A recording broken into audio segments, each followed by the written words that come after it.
So everybody talks about planting new seeds, beginning of the year. Spring is about to be here. Everybody talks about, I want to plant seeds of growth, abundance, prosperity, love, and things.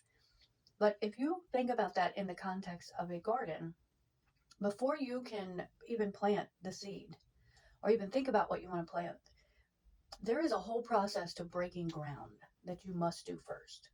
You must survey the land and make sure that there is a balance of light and dark and rain and dry. Too much sun will dry up the ground and the root cannot grow. If there is too much rain, then the ground can become like clay, causing a whole other set of problems. Water is associated with emotions. Earth is associated with some stability, and fire with action. You must have a balance of all of these to create a garden that will produce things. So when I planted a garden this last summer, it took 3 days worth of work before I planted one seed in the ground. I posted videos about it. I had to get rid of the rocks, the sticks, figure out what was weeds and what were vines. The rocks represent things in our life that we have carried with us, that are heavy, that we have had to carry. Some were not supposed to be ours, lessons that we shouldn't have had to learn at such a young age. But if we leave those rocks in our garden, in our life, we will continue to trip over them.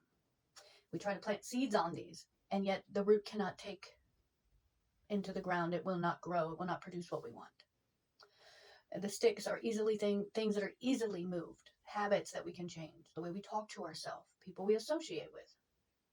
Weeds and vines. A weed and a vine will both grow with minimum to no work. And it seems like they pop up overnight. But that's not the case.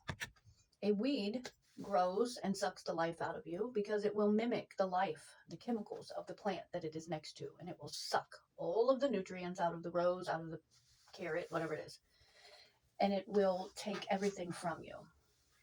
The vine will also grow, but it produces life. You can have a grapevine right over a garden. You can have a blackberry patch, things that grow on a vine right behind the garden, and it will not take. But there's another type of vine. I planted melon, cantaloupe, sugar melon in my garden. And it did what it does. It expanded a lot, and it overtook parts of the garden. I should have planted it in its own garden. There are people in your life that overtake your area that are not even intentionally doing it. These are people that you can love from a distance and associate with, but you can't have them in your inner garden. You cannot have them in your life. And these are the type of people that when you need to get something out, you're dealing with an emotional situation, they tell you that how other people have it worse. Or the one-up people. Oh, your someone just passed away. Oh, well, my person passed away and my car blew up. These are both of these situations are minimizing your growth. They're not letting you tap into your emotional situation that you need to deal with, grief. They're telling you how to grieve. They're minimizing your growth by minimizing your emotional situation. There is a difference between connecting with someone, hey, I've been there, I understand, but also giving you room to grow, even if that's in your grief.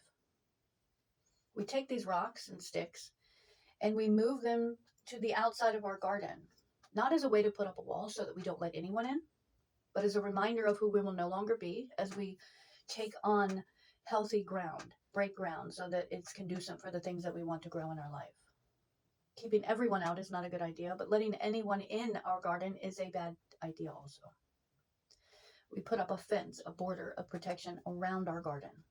So before you start planting seeds, look at your life. Look at your area. Are you open to taking on the responsibilities of the things that you were trying to plant seeds for? If you are already careless with money, why would you ask for more? If you're not responsible for the job, why would you get a promotion? If you are not a loyal individual, why would you keep asking for more relationships before you've learned how to deal with those giant rocks in your life? But I really wanted you guys to think about that because I hear so many people this time of year talk about this is the year, but you have to be ready for what you want to produce in your life, for what you want to receive. The magic is within you. Blessed be.